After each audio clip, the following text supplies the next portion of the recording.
back, everybody. Saltwater Stories brought to you by the Coastal Fisherman in Ocean City, Maryland, and Hook Optics in conjunction with the Backlash Radio podcast. This week, we have Dave Coconut Hedges, a legend from Ocean City, from Pompano to begin with, but you've made your life up here in Ocean City. Of all the people in the Ocean City fishing scene, I know you the least, so this is going to be great story for me too. So I appreciate the time, sir. Thank you. Yeah, pleasure. Yeah, it's great to be here. It was a journey. It was a journey to Ocean City. Well, tell us where'd you get started? I got Pompano started. Beach, I Florida? got started at Hillsborough Inlet as a boat boy on the Bolo. Ronnie Fields, his dad, Alan Fields, was a mate, and I washed the boat for him every day after school. My mother dropped me down there with my bicycle, and that was I got hooked on it pretty deep. He showed me how to rig my first ballyhoo, and then from then on it was a head boat, and it was on up the ladder, and I was ready to venture off. When I got out of high school, it was like I said, I didn't go to college. I didn't go to I went right to the Bahamas, and it was good. So that's how I got to Ocean City. It was just fishing. I just came up here in the summer, back to Florida in the winter. And did you meet somebody that brought you? Was it an Ocean City boat that was there in the winter that brought you here? Or? Yeah, there were some guys at Hillsborough Inlet. Okay. The hooker, Okay. Bobby Kerwin. He was on there for a while, and then Bobby Ray and Bobby LaRue, late Bobby LaRue. We got to be friends at Hillsborough, and they kept telling me, "Man, you got to come to Ocean City. You got to come to Ocean City." He said, "There's white marlins chewing." He said, "And the pretty girls." He said, and the drinking age was 18. Yeah. So it was like that's the way it was in Florida. So it was like awesome to, where else would you want to be? So I came, man. I got on a plane with 500 in my pocket and something else. With no job, you didn't have With a no job. job, no. Okay. No. Well, those guys said, "We got a job for you. Just come. Yeah. Just come. We got a job for you." So, Nice. yeah. So I rolled in here, and it was game on. So you were 16? No, I was out of high school. I was 18. 18. Okay. Yeah. I was a little slow in school. Was it? I mean, because back then, what years was this? That was 77. 77. That was a big, like, 76, it's not, 77. the world was a little bit bigger then. Coming from Florida to Ocean City was still kind of like a big thing for the boats and for the people. You know? Well, I worked for a boat. I was on a boat in Bimini and wasn't getting along, and I said, "I'm done here." So I got on a chalks and went home. My dad picked me up in Miami and went out. I was sitting at a bar in Pompano, and the phone rang. It said, it was Bobby LaRue said, "Hey man, they already heard that I'd quit my job in Bimini." He said, "We got a job for you. You want to come to Ocean City?" I was like, "Yeah, let me think about it." So I said, "What do I got to lose?" So I got some cash and got on a plane in Fort Lauderdale, flew to Baltimore. Mike Amon used to run the Escapade. Okay. Yeah, he picked me up, and him and Kenny Johansson picked me up and brought me to Ocean City, and I had to come back here every summer. I mean, it was just because the next summer had to be better than the previous. Wow. So you started. What boat did you start just freelancing, or did you have a job? Well, I got on a boat. It was called the Sea Reed. It was Okay. tied up at Talbot Street. First day we went fishing, boom, blew the steering out, had a steering problem. Go to West Ocean City, tied it up. Crazy story. So the next day, the guys on the hooker said, "Well, you might as well go fishing with us." Bobby LaRue and Bobby Ray, well, they had all the bartenders from the paddock. Bobby Knox, the football coach that was out here to Decatur, Okay. it was him and Jerry Todd. He's passed. Anyways, boom, we boxed one 545. Blue Marlin. Yeah, killed it. We didn't get in. We almost ran out. Well, we ran out of fuel at the sea buoy, and the Coast Guard came and hooked onto us. They said, "Put your life preservers on and prepare your anchor." Well, Bobby Knox said, "We ain't wearing no, life preservers or nothing." And the angler, they didn't have a scale to hang it up. We had to lay it on a flat scale, but we couldn't get in there, so we had to go to Dorchester Street. They got it on the dock, and they put it in a pickup truck, took it around to the angler, and laid it on one of them flat scales. Oh wow. Yeah, so it was 545. So that kind of got my foot in the door in Ocean City, Yeah. boxed on. So from then on, it was, I just seemed to find a job for. What was the setup, marina setup there? It was all Talbot Street to Dorchester Street? It was Talbot Street was half of it was the Angler and half of it was a Talbot Street pier. Okay. So if you said, well, I'm tied up at the Angler or I'm tied up at Talbot Street, but it was all Talbot Street. Okay, yeah. Yeah, it was. There was quite a few charter boats there. It was so crazy in the early like June. It was blue fishing. You just go and catch these great big bluefish. You get these coal miners show up in their brogans with their Iron City beer, and they're waiting for you at 4:30 in the morning. They get on there and they're like, "We're ready to go." They're cracking them. You take them out there and you're catching them big bluefish on those umbrella rigs with the surgical tubings and sand eels flying everywhere. It was like they were killing it, man. As soon as you fill the boxes, you go home. Well, you get back at the dock about 1:30. Yeah. And so then you got cleaned up, and it was, That was like a May, June thing? Yeah, gotcha. May, June. And then once the other guys started showing up and the billfish started, latter June, early July, marlin, tunas. It was so different too. The back then the yellowfins were like all in the 80-pound range. They were a big buffalo yellowfin. And catching them inshore, correct? Yeah, really. It really wasn't that far. I mean, you get outside the rock pile or somewhere, and it was nice. Of course, the boats weren't. If you had a boat that did 23 knots or 24 knots, you're a big dog. Yeah. So it was. So you started there, and then I kind of lost it there. I'm trying to think. So then my career, I just worked different boats through the summers until I fished with Bobby LaRue was running the Sandy D. He called me. He was in Cozumel. He said, "Hey, listen, why don't you come down for a week or 10 days?" So I fly to Cozumel. 10 days stayed turned into 2 months. You'll have that in Mexico. Yeah. Them guys quit. I just got on the boat and stayed there. I called home, said, "Listen, I ain't coming home, and I'm staying for a couple months, and I'll come home on the boat." Well, that was another trip coming home. We drifted in the Gulf for 3 days.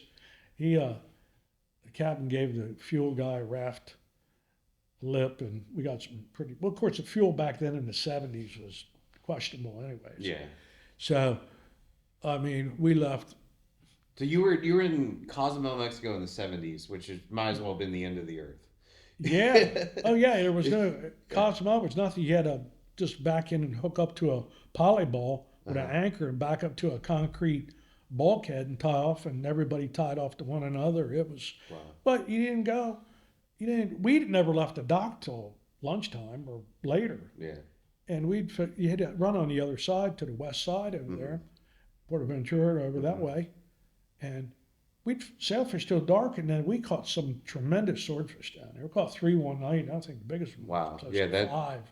Yeah. I've heard that sword fishing between the Cozumel. Yeah, it was back then. It was spectacular. And so then I get home and we go to Moorhead, fish the Moorhead tournament, come to Ocean City, fish Ocean City for the summer, win all the awards at the club, top boat, all this. And they decided they're going to sell the boat. So next year I come to Ocean City. I come on the Ship's Cafe with Pete. Okay. He owns the marina. People say, "How do you work for him?" I said, "He's got a nice boat, unlimited tackle, unlimited bait supply." It was, right up my alley. And we fished 26 straight days the month of August. Wow. So it was. That was just a private operation, or was it? Yeah, Pete. He owned where Harbor Island is, the Ship's Cafe. Yeah. And he had that nightclub there, Gazebo. And it was like, as soon as they closed the club, 3:00 in the morning, we were gone. So we were always. And Buckshot was running the boat. Okay. So I had some good teachers, and I made some money. So at the end of the year, we were neck and neck with the Escapade with little Jimmy Gardner and Mike Amon, and they blew a motor. Well, we ended up winning everything. So Jimbo takes me to the Angler in the afternoon for some drinks, and of course I never made it to the Marlin Club for the awards. So Pete says, "I told some good stories about you last night, my man." I said, "Them stories don't pay my bills." I said, "I need the cash." But he rewarded me real well. So I go back to Florida, and Alan Fields calls me in January, says, "Hey, listen, Mr. Dave wants to hire you as a mate." I said, "Okay." So start January 1. So I started, like I said, we said January, February, March. We went to Chubb, fishing over there. And we come back. He said, "We're going to get the boat painted." And the boat was in the yard. And he called me and said, Alan said, "Listen, I'm going to move back to Ocean City." So I called the old man. So I called him, and that's when he asked me, "You want to run the boat?" I said, "Phew." I was 23 years old. I was like, "Man, I don't know about running a merit boat. So I jumped on the opportunity, and it worked out to be 10 years. So. You said you had good teachers Yeah. growing up, like as you were moving through your mating career. Yeah. Did you were they were willing to teach you, and you were like on the mechanical side and things like that? You were On everything, in there? yeah. Okay. Well, of course, I was kind of always into wrenches and stuff, anyways. So that anytime servicing your motors or anything was broken, you always figured out a way to, either fix it so you get home or work on it. Yeah. And as far as the fishing, it was I found myself around the older crowd, like the late Peter Wright. Mm-hmm. He was mating and popping. I mean, I always grew up around older guys, and I was so eager to learn. Time. Well, you were younger. You were fortunate to get in when you were young, and you were Yeah. always the young guy no matter what. But that's always like a great opportunity when you're like you have to push yourself to keep up with the older guys, and if you're lucky enough for them. It's like in today's game. Like I had dinner with lunch with Roy Merritt last March. Mm-hmm. I said, "Roy, I want to get back in the game." He said, "No, you don't." He said, "You got to be an electronic genius, number one." He said, "What are you going to do when the boss's kid said, 'Daddy, my iPad won't connect to the Starlink or something,' Yeah. And you're like, it's like, I got the opportunity to go into Barbara B last year after the tournament, and I said, "Hey, show me this sonar deal." It was like, it's another world now. That's a whole nother, And these guys that run aground, how can you run aground? I mean, it's like with 3D chart stuff on all your electronics and stuff. But sometimes the stuff just comes up in head, like it jumps out at you. Yes. Yeah. But anyways, it's been good. But for 10 years, and then the different boats we had, and got to be there for the construction of a 60-footer from the hull up, and making the calls. And he said, "I don't expect you to do anything, but just be here and tell them what manage it and understand, build the boat that you guys want to build." And that's cool. I've never. That's one thing I've always wanted to do in my career. So, like I said before, everything happened to me at a young age. Mm-hmm. So I kind of I fulfilled all of my dreams as far as fishing. And, we caught the first white marlin a year. We caught the first blue marlin 1 year. Buster did catch the winning money in like the first couple of years of the White Marlin Open. They won $5,000. You can't get in it for $5,000. Untie the boat for $5,000. So we caught the tuna, we caught the wahoo, we caught the big dolphin, we had to release 1 year. It was like, What because I always anybody who wins the release division in the White Marlin Open, I'm like, they have to be one of the best. And if you look at the list of the people who've won it, I mean, since you won it, and I mean, it's all the who's who of fishing. Like I missed out on it 1 year on time, and I was like really, really bummed out. But what did that mean to you? Because I mean, did it mean something back then like it does now? Back then, I had probably one of the top jobs in Ocean City. Mm-hmm. I mean, custom boats were coming along. Buddy Davis was building boats. It was before Bayless was building. I mean, Dean wasn't building. The Carolina boys were just coming along. But it was something to win that. And of course, it's not the rings and all the stuff you get now. I got a Finor reel that has never been in the water that's got it, on the side. And the fellows at Merritt's built me a lamp, so it's in my game room. I got a pretty extensive game room with a lot of fish we caught and stuff. So, that's amazing. Like I find that like really just because it means so much. Like it's 3 days. A lot of the best fishermen. And you didn't have 300 boats back then, but you had in the high twos and stuff, and the guys from Carolinas were coming, and I just happened to know some guys out of Virginia Beach, and they said, "Man, Coconut, if you can come to the 100-mile mark, come." Well, the boat was pink, so it was always hard for me to hide. Yeah, yeah. So I went out the inlet and I made a real hard right. And you could run down the beach and jump the shoal. Yeah. And I just struck off down the beach, and I could hear him on the radio. Where's the pink boat going? Where's the pink boat going? Well, I got down there, and it wasn't long. We caught a blue one and a couple whites, and it was put us on top. So, yeah. So let's talk about the fishing in the 70s when in the early 80s, right? Yeah. Like you had good fishing. There were some pretty bad years there too, weren't Yeah, there? there were some very, very lean years. Yeah. It was I don't know if it was the currents or the weather patterns or whatever, but it was some pretty slim. But the late '70s, like when I fished on the Sandy D, and 2 years in a row, I was on the top boat, so that was pretty neat. Yeah. So got some good experience, and we'd leave and go in the dark and catch some fresh squid. Really? Rig them up on a piece of number 7 wire and put them out there in a rigger and just bumping in and out of gear. And at daylight, it was like, whew. Where were you fishing back then? Like where would that go on? Now we would run down to the Cigar or down, just inshore to Norfolk down that way. Gotcha. If you went to the Norfolk Canyon, you went to the other end of the world. That was like you didn't go that far, but yeah, fishing was. We had some days. I caught 15 in a blue one myself one day because the boss all he wanted to do was run the boat, and the captain he just wanted to cut them off. So I ended up cranking. I got a big kick out of that. Wow, but I caught 15 in a blue one day myself. Jesus, man. We caught 17 in a blue one, but. Yeah.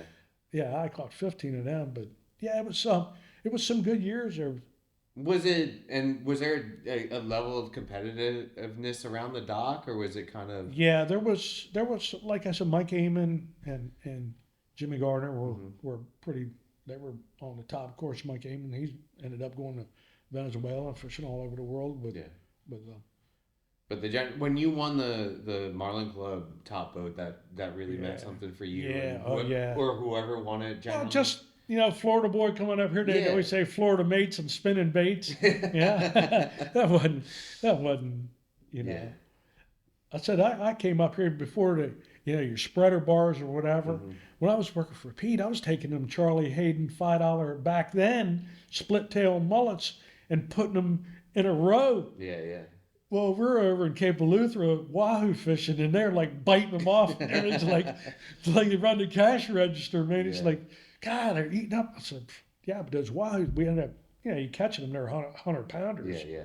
That was crazy, but yeah, it's Yeah. So you like going back to the Marlin Club, like being the top boat, it really meant something to you, and. Like there was enough boats and enough people putting the work into it that when you won, it was worth it. Yeah. And it was kind of neat too. At the end of the year, the Marlin Club would do a crew thing. They'd have a party for the crew, especially in town when the club was in town at the top of the street. One year they gave me a pink coconut. But it was there was some good fishermen. Like I said, during the tournaments and stuff, you'd get the Oregon Inlet boys would come and. That crowd, but to be able to go toe to toe with some of them, and it was rewarding. That's awesome. Yeah. So you ran the boat from 23 to 33, 23 years old to 33. Yeah. Wow, that's incredible. Yeah. And tell us about that journey. Like, were you one of those people? Like for me. When I started running a boat at a similar age, I didn't come out of the gate swinging when it came to the fishing aspect of it. Like, it took me a minute, like a couple years to start to notice the details and understand and work my way into the network to talk to people to like earn a level of respect to give good information and get good information. How was that for you? Did you come out swinging and it just made sense to you? No, I came out. I wasn't cocky, but I came out. I kind of had a pretty good idea. Of what to do. And how to, especially working for somebody like Buster Day. I mean, he'd had some of the top captains and mates. And I had some local guys that fished with him that went along with that maiden forming tournaments and stuff. And I always you're always finding a good crew member. Back then we didn't have two mates. You had one Yeah, mate. just one. Of course, you weren't fishing, dredges and, the Snyder lures. I was buying them from Doug Ake by the dozens because I'd back right over them. If they didn't get stuff out of the way, I was like, the boss would say, "What's that clunking?" I said, "Lure hitting the bottom of the boat. It'll go away in a minute." And you always had the divers. Doug Ake was diving, or Billy Gordy. You always had them over there cutting stuff out of your wheels and stuff. But yeah, when I got to that level, and then I started catching some fish, I kind of proved myself. Mm-hmm. But I didn't go around the dock with my chest stuck out and being cocky. Yeah. Yeah, it was kind of like we were in West Ocean City. We had our own dock. We were kind of secluded to ourselves, and so it was. Gotcha. I'd take the stuff on Mondays after we'd fished the weekend. And I'd take it over, give it to the charter boats, and tell them just save my hooks and sinkers and sea witches or whatever.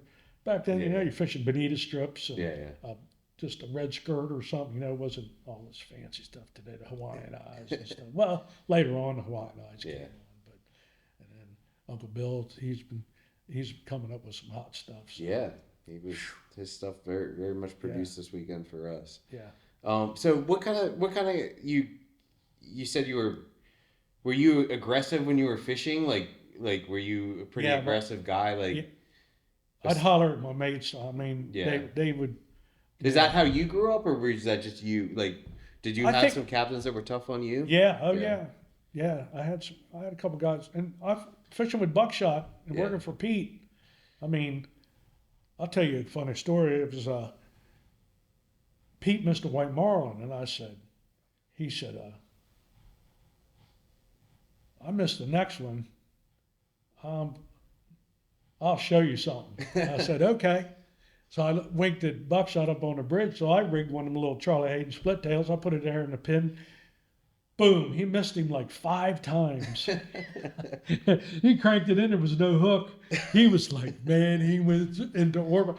He was going to fire me right there, but he couldn't because nobody would work for him. Yeah. He was that kind of guy. Nobody would work for him. Yeah, And that just was tough. Yeah. Yeah. But yeah, I was kind of hard on him, but especially when it was kind of stupid things. But we were fishing different, you're fishing wire, and then the mono started coming on, and we weren't crimping stuff. You were tying, like I tied on my stuff. Them strips, bonita strips, you tied it on, you ain't crimping on. Yeah. It's like it was a whole different thing, But that's why I'm hoping I get this gig for the White Marlin Open. Yeah. Fish with a fella that Dave's dad used to fish with on a Shikari, John Totter. Okay. His son is electrical contractor in Cambridge. He's got a Carolina boat, so he keeps it at Chincoteague. So hoping we put this deal together, and Fogbank from down the Oregon Inlet's going to come fish with me. So I said, well, old school it. Double hook squid on a short rigger on a piece of number 12 wire. He said, them boys don't know how to rig a squid. Shoot, I yeah. don't. And that was the kind of stuff, you just. Yeah. So. What other? I mean, that was a special time for you, but that was a special time for the town too, right? Did you feel like for the fishing, like with the good fishing and the? Yeah, there was, and then once things really got going, and then they developed Harbor Island. Mm-hmm. There was more docking access, so it attracted more boats, and once Harbor Island got up and running, and then they really started promoting that White Marlin Open. It really, really blossomed. Wow. And then, you know what it is going out that inlet with 300 boats in the dark. Yeah. That's a challenge. Yeah, but it's like the best thing in the world too at the same time. Yeah. You just got to be careful. Yeah, for sure. Yeah. So, what was I gonna say? What was like a typical day fishing there, like in Ocean City? Like say you were gonna go marlin fishing August, September, something like that. Like how many boats were fishing? Like I try to do my research on the history of this town and the fishing, but I don't get to talk to somebody like you, and I want to know like what it was like to just fish a day in 1978 here. Like you weren't looking at water shots. Was it all blue and there were just marlins everywhere? You know what it was like? You just had to go looking. Yeah. I mean, fax machines started coming, where you'd get a weather fax, and then you could maybe get a temperature of readout of some kind, but it's not like it is today. I called Joe Herron on a second chance this morning just to see if he was in town. He said, "I'm out here fishing. Don't people work?" He said, "There were so many boats out there today." He on, said, on Tuesday. "Yeah, on a Tuesday." He says, "There's so many boats here." Yeah. Well, back then it was like, you might see 4 or 5 boats in the course of the day. Yeah. And everybody was talking. It was like, Well, there's nothing to hide because there was nobody to hide no, from. there was nobody to hide from. And it's like you were talking like, and now then everybody was going to these secret channels, and then it was what was funny was a laughing box. God Talbot, he'd always cry, "Oh, I just broke a blue off of." And somebody hit him with that laugh. Ha, ha, ha. Well, you could buy them from Uncle Ned's junk store in Berlin for like $5. So that was always a kicker too. But yeah, it was. You'd go off there and keep your fingers crossed you didn't have a problem, but there would be somebody around. But it was like you weren't bumper to bumper. Like 10, 15 boats would be. Yeah, you wouldn't. And everybody was scattered out. Yeah. Of course, you're talking on a sideband too. If somebody was up in New Wilmington or somewhere, you could hear them. Huh? You could make it if you could do nothing about it. No, we didn't do it the next day. Yeah. They caught them before the White Marlin Open. We had the big Rivovich. He said, Mr. Day said, "Where are they catching them blue marlins?" I said, "They're up there in the Wilmington." I said, "Them squid boats are working." I said, "This thing ain't the fastest boat in the world," but I said, "If you want to leave 4 o'clock in the morning," he said, "I'll take you." So, boom, they would spend the night on the boat. Me and the crew, we just come out of the house, get on the boat, fire up, leave, and as long as the car was there, you knew he was there. He was there. So we run up there into the Wilmington, and boom, we put him out. Boom, caught one right off the bat. He's like, "Oh man, the squid boats, the lobster boat was working there out of Cape May." Yeah. Jimmy London, he said, "I can't even think that fast as that pink boat goes ahead and comes back." He was on top. We caught him pretty quick. And my boss fished off the bridge. He had a fighting chair on the bridge. Really? Yeah. And we had 2 rods that were longer than the other ones because when our riggers were stuck out, he could always get his bait on the teaser. Yeah. So, we'd leave a pitch bait in the bucket right there so he could just pitch it out but he had a small fighting chair on the bridge. Anyways, he caught one 300 or so. So it was pretty neat. So we trolled around there again. Boom, we hooked another one.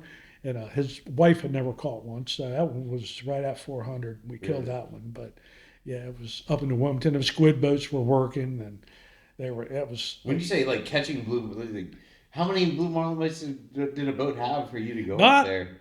Well, there was, I think the Huntress had been up there the day before and caught a couple. Wow. And, there had around that squid boat fleet, they'd seen them, and some of the Cape May boats had been out there, and I was like, I think we need to go out there. Yeah. Just to see if we caught 2. So that was, there was the blue marlin fishing wasn't, I don't know if they weren't prepared for it or, Yeah. it was pretty wild. That's awesome. Yeah.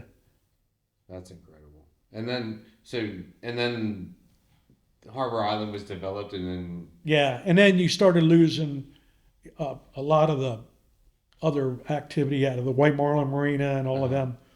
Those people kind of wanted, because they wanted to be up there where all the action was. Yeah, Then they had to deal with the bridge. Yeah.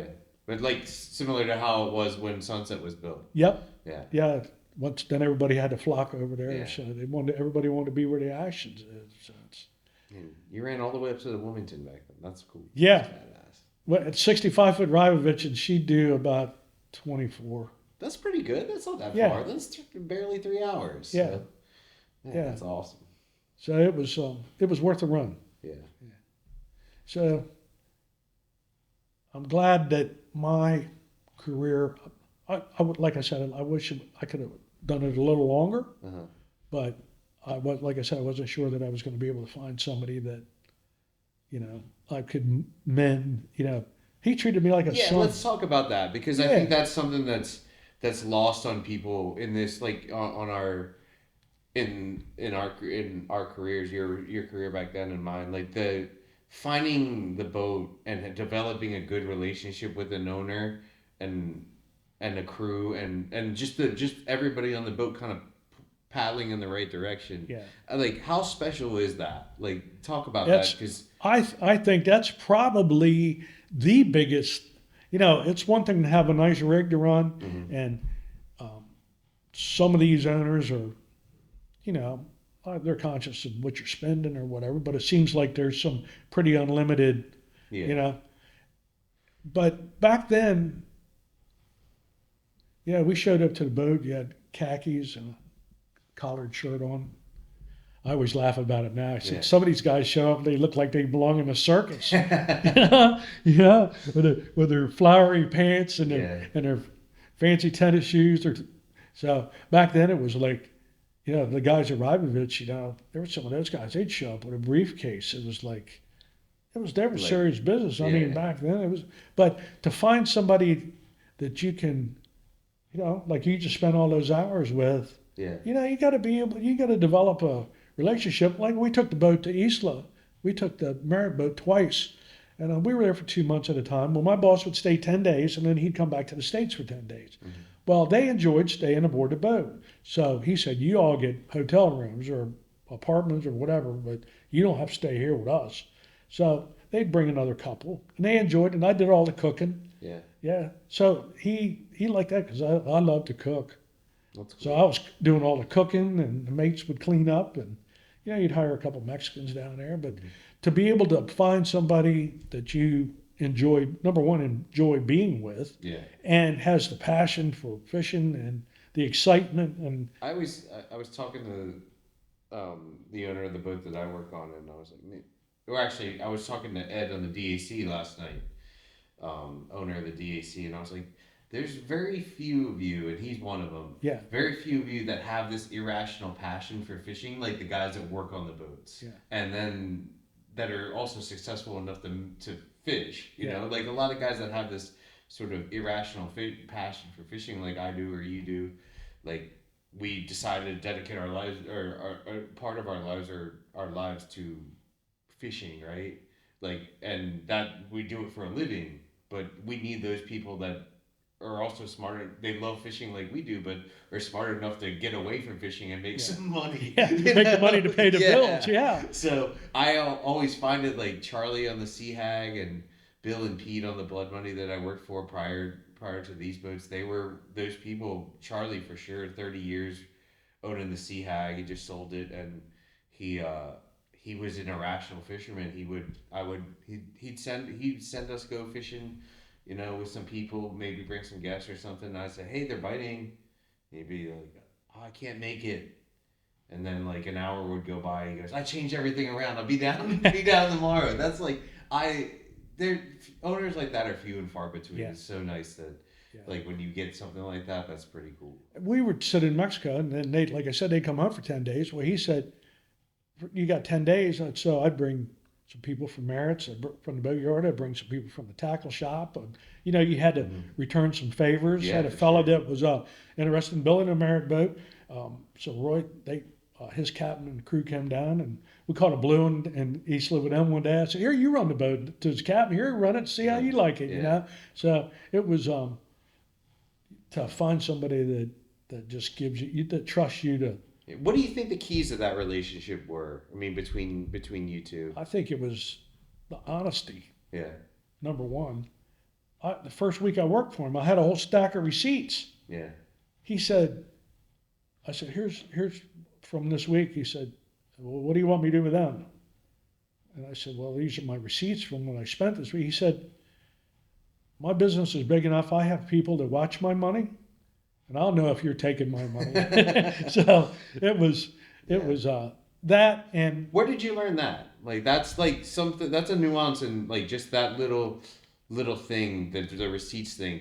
Did you take that upon yourself, or did you Yeah. learn that from a previous captain? well, we just people that I had watched, kind of, not that they were that picky at every little receipt, but it was, until I was new on the bridge, and I wanted to make a good impression. I'm not just wasting your money. It's like, and then you go to the tackle shop or whatever, get something, and finally he got to the point where he just said, I wish he'd quit bringing me them receipts. He said, I know. He said, my people will come in and say, hey, you got this bill, that bill. So I had a boat checking account. Yeah, yeah. But I never knew what they would deposit in the money. Like I'd go to Eastland to pay my fuel bill Yeah, yeah. prior to taking the boat down.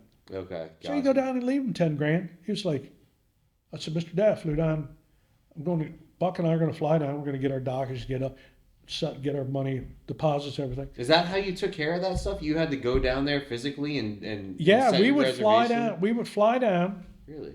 in like November. It was an excuse for getaway. Yeah. Yeah. So we'd fly down, go see Enrique, on the dock, Mm-hmm. and buy our fuel up front. Say, here's X amount of fuel. I'm going to deposit my dockage. Yeah. I need 2 hotel rooms, whatever. So give them a deposit. So we knew we were in because down there they hadn't even built any of that over on the mainland. I mean, it was. And Enrique's dock is still only a couple sticks. I mean, they had them sticks in the Yeah, ground. they're still trees. Yeah, they were gum trees because Yeah. they said that they don't float and they could turn them upside down. And they wash them down there, and you could bend on them, and you couldn't break them. Huh. So, and then you had to put polyballs between one another. It was primitive, and but that was in 87, 88. Yeah. Yeah, that was. Were you guys back then? You guys didn't go in the dead of winter, right? You guys went No, we were in the spring. We in the went spring? March and April. Okay, Yeah, I spent March and April. Can you tell me a little bit about that? Because I hear about all this, and I'd stayed on the Sea Hag through May a couple times, and we found some fishing. But tell me about what that fishing. You know was what I like. found too is I would leave earlier in the morning and run out the back way down off Cozumel and the marlin fishing. Yeah, we caught some whites, Yeah. a couple blue ones out there, and then end up in the tide up to the north in the fleet Yeah. later on in the day and get on the sailfish action and that was, they were still pitching sardines and stuff, and I think there was a lot of fish come up dead up there up in the bay of Campeche up further up the coast there. Yeah. And then they said that was it, no more pitching baits. So I gotcha. then you went to just slow trolling, a swimming ballyhoo or something, and you can get some bites. Yeah. It was crazy. I mean, when they were balling bait, it was like It's an amazing thing. They still do it. Yeah. I want to get over to that Mag Bay deal. I want to get on. Yeah, I want to this get an place is invite to pretty Mag cool. Bay. So Pretty cool. yeah. So tell us about this fish. We just happened to. Yeah. We're here in Coastal Fisherman headquarters, and at Unseen Productions, and we have this fish, July volume number 10, July 11th, 1985, and you guys caught the first blue marlin on the 7 days, and tell us about it. It's pretty cool. It's hanging there. It looks like there's That's many Harbor people. Island. Yeah, Harbor Island Yeah. looks like the White Marlin Open. There's so many people hanging out. Yeah. No, it was he come up and he popped up there and we caught him on a light rig and the boss he was kind of hard on the drag. The fish was tail wrapped. Mm-hmm. So we figured we're going to go ahead and take him, but he had put a little heat on him and broke the rod above the reel. And it hit the covering board and broke. I was like, oh man. But the line didn't break. I was fishing that pink Andy. Yeah. And it was pretty tough. Yeah, that stuff's still around. It's Fishing still that stuff. 50 on your 30s Yeah. and 80 on your 50s and 100 and a quarter on your 80s. So we always like to just put it in park. Well, anyways, I got the boss's daughter up on the bridge and said, you just keep backing up. It was just had one mate. Just keep backing up. And so I took another reel and pulled a bunch of line off. And I told my mate, get a couple handfuls to hold on to it. And I said, okay, Susan, back up.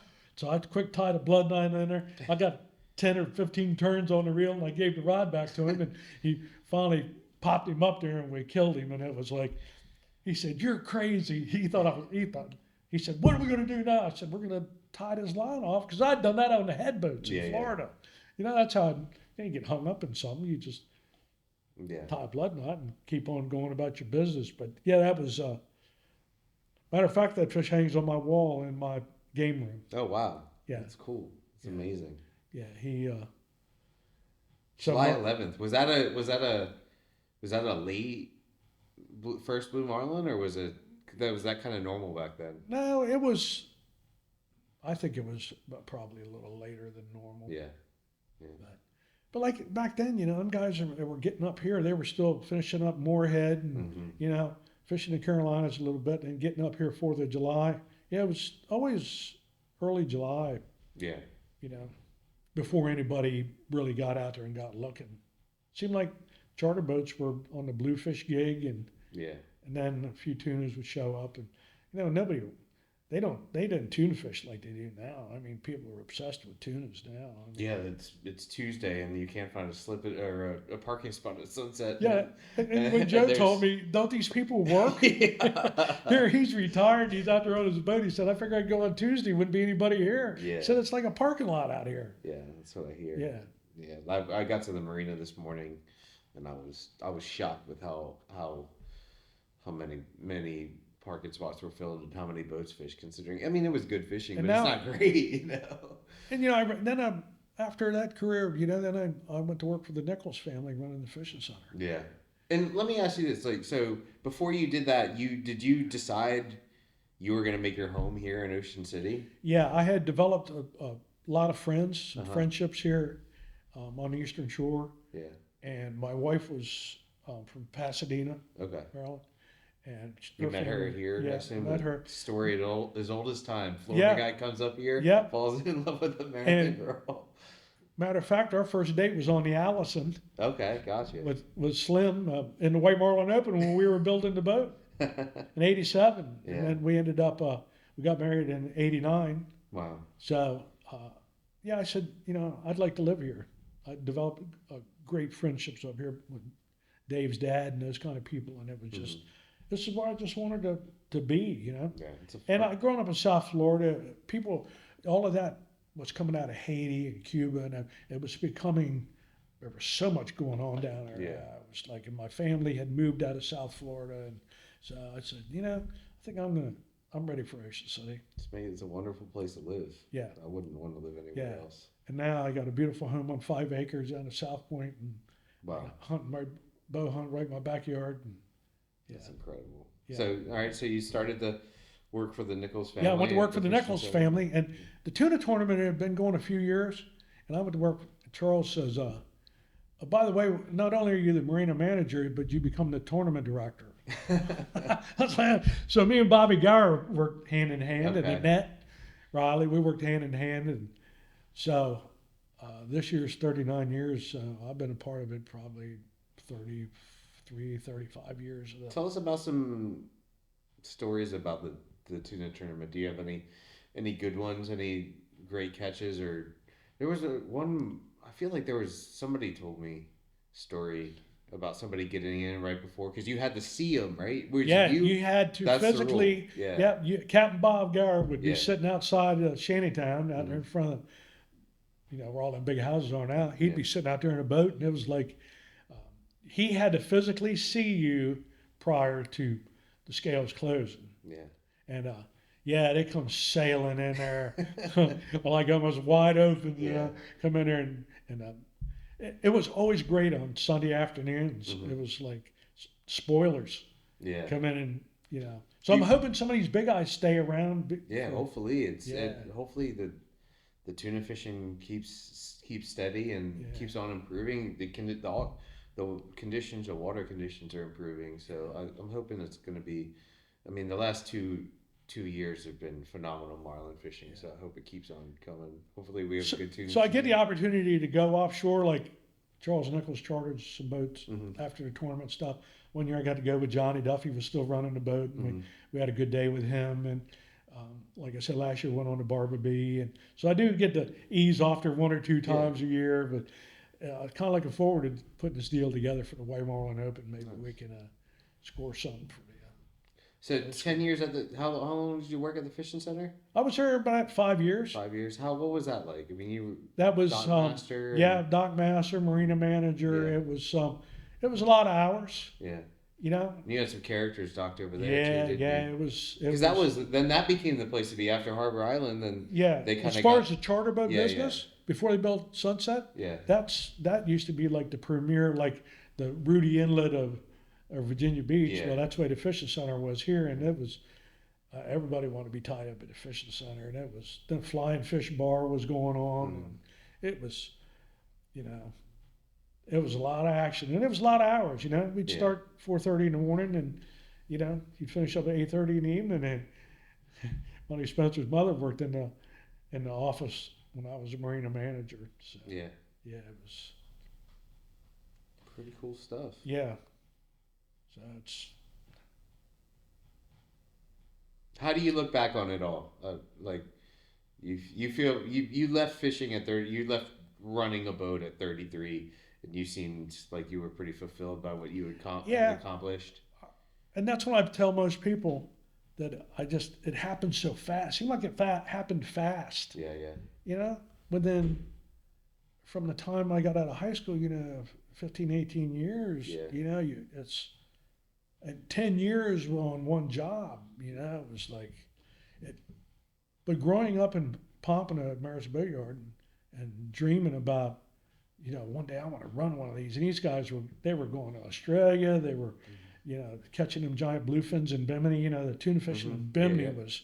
I helped an old man build a boat in his backyard in Pompano. We were over there in Cat Key with all these multi-million-dollar yachts and the Merritt boats and Rivoviches. Everybody's on the edge tuna fishing, and I got to do some of that too. That was at a young age. I got to wire my first giant bluefin at 16, and I got hung up in the wire. I almost started crying. And the fellow who was the mate, he was like, he was a pretty stout dude. yeah.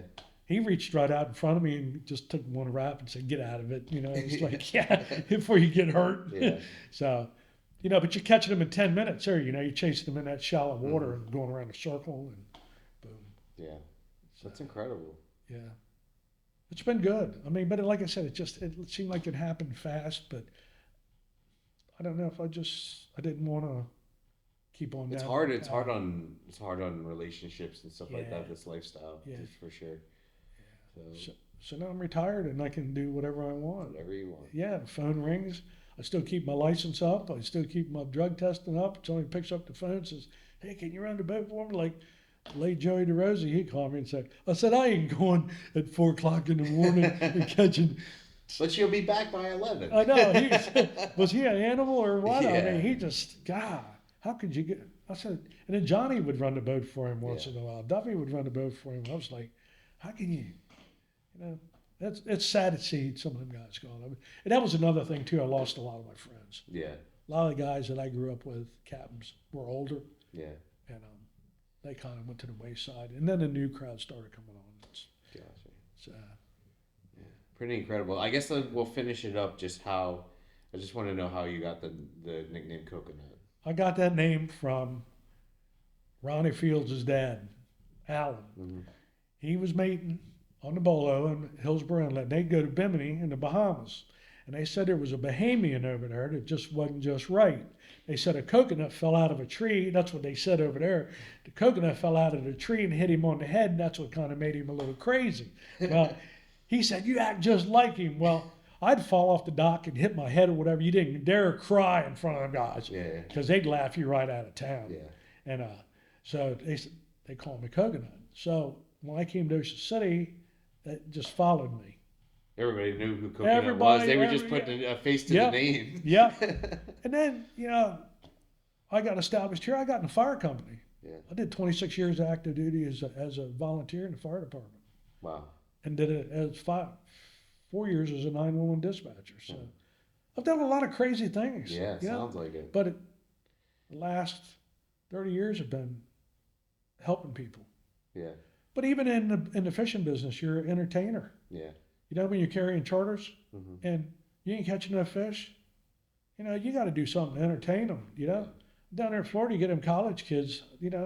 Hey, look at that over there. You throw the bucket over. Let them pull on the bucket, and then when they pull the bucket in the water, you throw the water on them. They thought that was like the greatest thing going.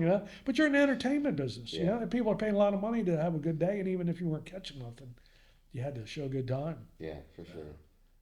Anyways, yeah. Well, awesome, sir. Thank you very much. Yeah. Very enjoyed the history lesson and getting to know you a little bit. Hopefully we could see you around a little bit more. But hope to see you at the scale. We'll be fishing. Hopefully, we'll be fishing the Ocean City Tuna Tournament and seeing you at the scales. And I appreciate your time, sir. I'm there at the Big Fish Classic too. And Like I said, we will be at the Big Fish Classic yeah, for sure. So. yeah, the Weighmaster there. That's what they Okay. call me now, the Weighmaster. This is new, right? You're just doing it, or you've always No, done it? I've done the Big Okay. Fish Classic since they started Okay, with cool. the Lewis's. Yeah, they were instrumental in me moving up here full time too. I gotcha. So, yeah, late Cool. Lloyd Lewis. So, yeah, it's been a good run, and that way I still keep around the dock. And they tell me is that you know all the secrets, you know all the tricks, you know if they be catch, you can look at a fish and tell if it's been in the cooler, or so it's all good. Awesome. Thank you very much, sir. You enjoyed it. Thank you. Yep, had a great time. Thanks. What's up, Chris? Scott, how's it going? Good to see you, man. You too. And then here's the bill fisher, which would probably fit you the best. Eye exams, eyeglass repairs and replacements, and Hook Optics sunglasses, all available in West Ocean City. These look awesome. Glad you like them. Hook Optics are clearly better. Also available in prescription, like mine. Check them out here at an optical galleria in West Ocean City.